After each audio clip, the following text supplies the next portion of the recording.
Can you say something about, it's more general question about the addiction also, for example, to the smartphone, or wherever you go, you see people walking around, or also in trains or buses, there's hardly anybody who is not watching the whole time the smartphone. It's also the constant engagement, also the whole time. So it's not such a healthy development for the human being. But the interesting thing is, it is showing the tendency which is latent in human beings by bringing it into conscious, into the visibility, into the visible area, so that it can become conscious. Because when people go around like that, walking on the streets, traveling in the train, being at home, sometimes on the bicycle, sometimes even while driving the car, then you know that there is not something which is coming from their clarity and intelligence, it's more addictive. And what is addiction? That is the real question. Addiction of all kind, whether it is addiction to drugs, addiction to alcohol, addiction to certain behavior patterns, or in this case what one can say addiction to the using of the social media or cell phone, it is connected with our addiction to the ego. Normally it is not said like that, but I say it like that because our biggest addiction, the undercurrent addiction, is our addiction to the ego, to the idea that I am separate from the whole. And this is a paradoxical process. Because every child comes innocently without any hold into this dimension of the duality. It does not have an idea of who one is. It is simply part of the mystery, part of the whole, in tune with the whole. And then the parents give an identity, say you are our child, give a name, and you are from this family, you are from this area, you are from this culture, you are from this religion, and you belong to this race or this group. So, in different ways, the child gets into an identification. And then many things also are added to it as it grows up. You should do this, you should not do this, you should be able to achieve this, and if you don't achieve this, you are not okay. If you have this kind of tendency, you are not okay. So, by and by, the child is getting strengthened in its belief that I am this personality, and its connection with the identification with the body too. So, after a while, the child loses the connection to the essence and is more preoccupied with and conditioned to believe that I am so and so, I am this personality. It has advantage because it gives a person the possibility to grow roots and to get into the game. And when the belief is so strong that I am this person and I have to achieve this and I have to prove this, and I am only okay when I am like this, and you compare, you compete, and there is very exciting processes in it. Winning and losing and proving you are superior and all that. So it becomes more like an intoxication. So far one can say, okay, it's a game, it's part of the development in human life. Yes, it is a game only when you can also see that it is not your whole reality. when you are also helped to realize that this personality, this idea of the I or me which you have gotten into, it is for the game in the world, and howsoever fascinating and beautiful and exciting it may be, you cannot really settle in it. But one wants to settle, one wants to hold to that what is pleasant, beautiful, exciting, that what is considered special, so that it becomes so interesting that this personality seeks attention, recognition from the others. And that is where it becomes more and more addictive. Now, in this seeking and searching for attention, for recognition, in comparing and competing with the others, one gets more and more alienated to one's own essential nature. Now the problem is, when you don't get recognition from the others, when others don't give you the attention which you seek, you feel empty, you feel lost, because you need to engage yourself in some way. Otherwise you are suddenly confronted with that what looks like emptiness. That what looks like having no ground under the feet, which feels frightening. So at first one says, oh, I feel bored, that it is so monotonous, I need to do something, I need to have something. So in different ways, one starts seeking engagement, one starts seeking steps through which one can get away from confronting the reality the way it is. So this ego is seeking attention, seeking something to hold, something to settle with. In the earlier times, when people were living more in tune with nature, they could have spaces where they were just maybe being with the nature, being with the trees, with the animals, with the river, with the wind.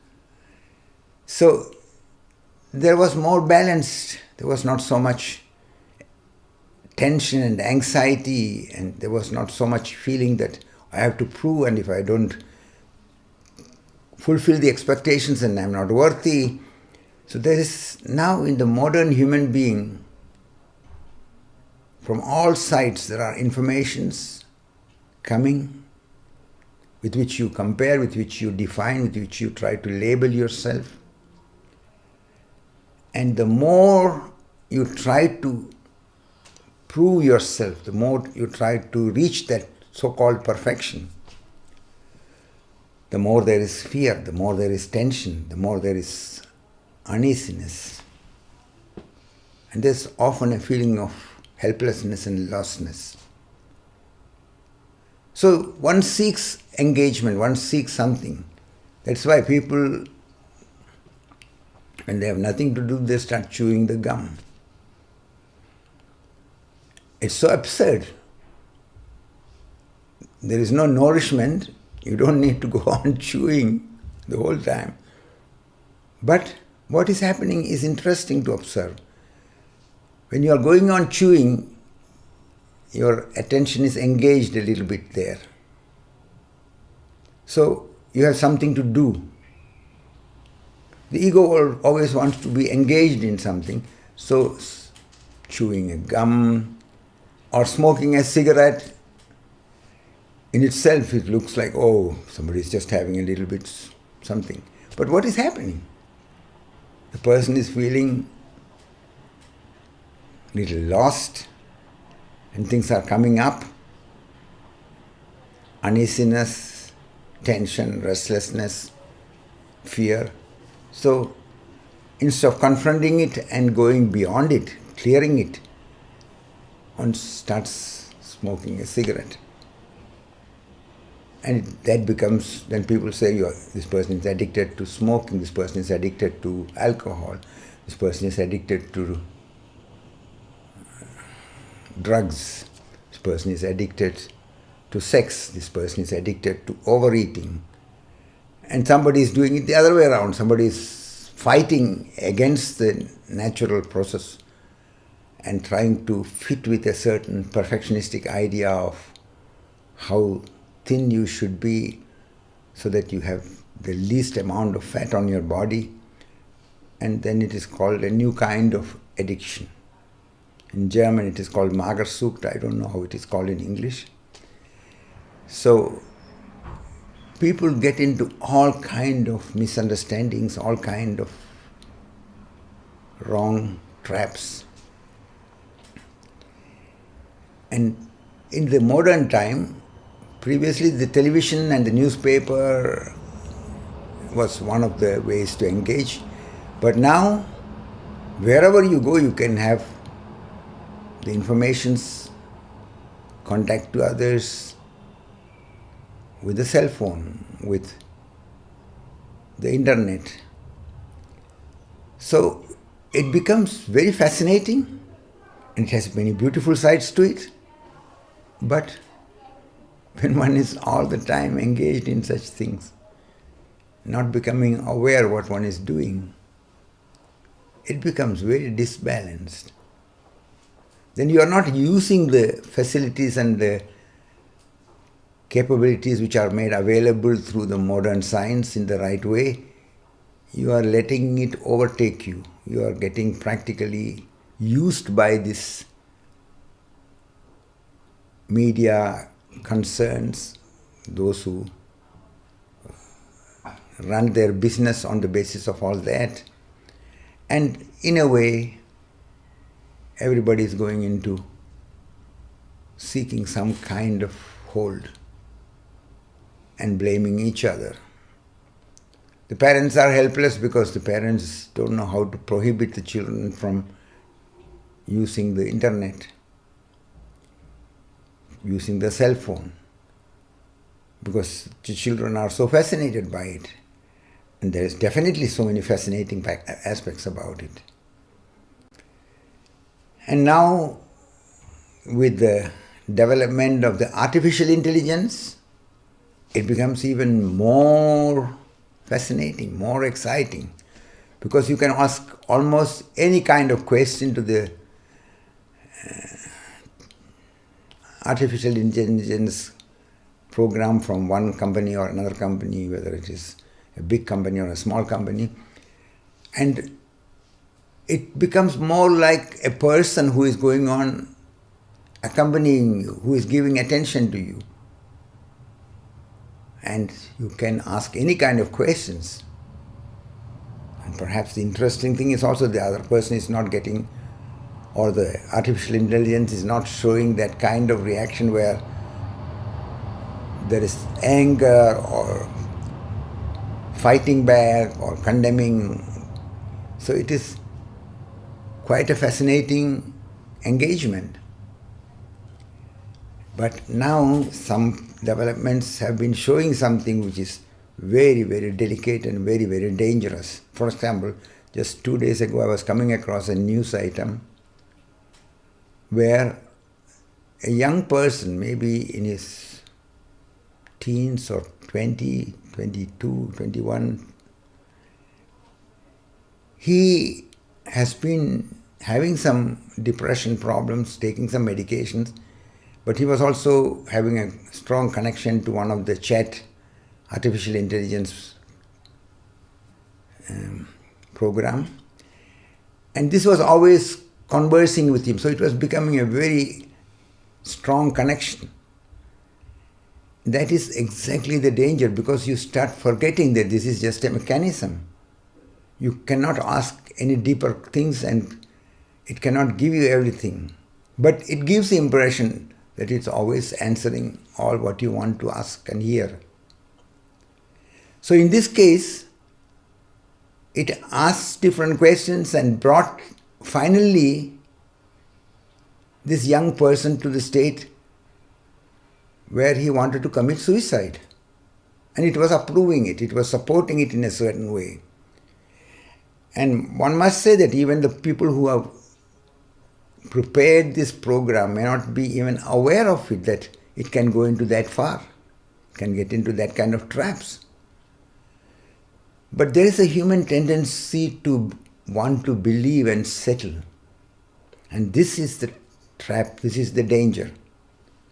So when somebody is going on answering you, by and by you forget that this is just a help which you can take sometimes, but you start engaging yourself with it, and it becomes like a partner, a babysitter, a person with whom you can always connect to in the middle of the night, anytime. There's no anger about waking up somebody. So you can just engage yourself ongoingly. And that happens in this way, that you start forgetting, you start believing, you start settling in this connection. And that is a trap. So we are in a very delicate and challenging period of the development of the life on this planet. And the two very challenging factors for the humanity now is AE and AI. AE is atomic energy. It can be very, very destructive. And the other is AI, artificial intelligence. When one does not very carefully, very disciplined way use it, it can become a trap, because you start settling, you start believing, you start wanting to hold to it. And you forget. And that is how it becomes addictive.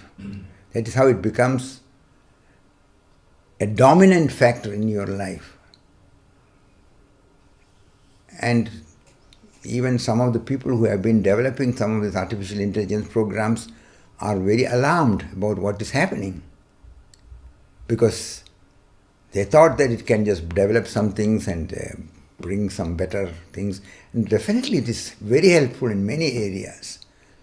One has to really see that it has a value, but perhaps one can say it this way, it is bringing the tendency in the human being more into visibility, wanting to believe, wanting to settle, wanting to hold to that which cannot be held on. And that is where we have to confront the fact of our life, that everything is changing, that from the very moment of the birth, we are moving towards an ongoing development which ends in death, because everybody who is born has to die. And this is a very uncomfortable fact when one is not considering it in a careful way. And especially when in the modern Western society, where everybody is conditioned in a one-sided way to believe in the ego, to settle in the ego, to prove that you are somebody, to prove that you have to compete and compare and prove that you are someone special. So in this one-sided way of looking at life, without bringing awareness into the transitory nature of this reality, into the illusory nature of this reality, into the fact that the world, howsoever fascinating, it is a relative process. All the values we have, it has value in the functional process, yet it is relative. And that becomes obvious when one can start considering it in a simple way. When somebody is alone in the world and suddenly they realize there's no other human being to be seen anywhere around, but around them are big amounts of gold, big amounts of diamonds, big amounts of banknotes lying around. And suddenly you realize what value it all has. It is a value which we have given to it because we are all agreeing to that. It is not absolute. So during the life, we have to take the initiative to understand and base our life on the reality of change, the reality of the polarity functioning in our life process, of birth and death being one phenomena, of happiness and unhappiness being one phenomena, of pleasure and pain existing together. And we need to consider.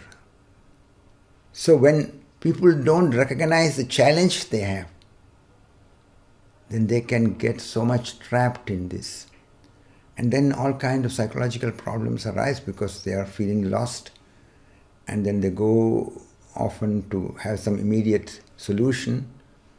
And when the doctor or the therapist don't have time or don't have that depth of understanding, they are giving often medication which for a time being maybe helps them to come a little bit out of a trap in the depression or in the lostness. But it is not a sickness in the sense of some virus or some bacteria attacking you from outside. It is a misunderstanding about yourself and the reality. And to chemically treat it by giving medicine, pills, antidepressive capsules, it is not going to solve it in a healthy, effective sense. It postpones the problem, and then people get addicted also to this medication. And then their body gets often deformed through the side effects. They feel lost. So everybody has to become aware that we are challenged by all the developments, and it is having both sides to it. On one side, it reminds every one of us, look, take the initiative to base your life on what is real, what is authentic, what is true. That was actually the function of the religion, but when people lost the connection to the religion for various reasons, because some of the religion were moving away from their original teachings, they were becoming more political, or some of them were misusing people, and people lost their trust and they were hurt very much. So there are very different reasons. Now we have to reconnect consciously to the essence behind the religious teachings. And the essence behind the religious teachings is to become aware of the interconnectedness of life.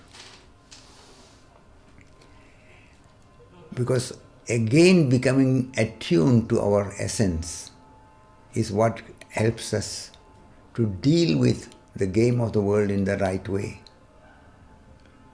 Then we see that the world, this body, this personality is part of the passing phenomena, but the one who is living in this body, the one who is residing in this personality, is not that part of the change. That is why you have to become aware of your source, aware of the true self. In different ways it is said. Some teachings say experience your true self. Some religions seek and remind that seek the truth. Like in the Christian background it is said, the truth can liberate you. Or another perspective is to seek God, means the mystery behind the creation, whether you call it God or Allah or Ishvara or Great Spirit, or maybe under different indications like Tao. Many ways of indicating, but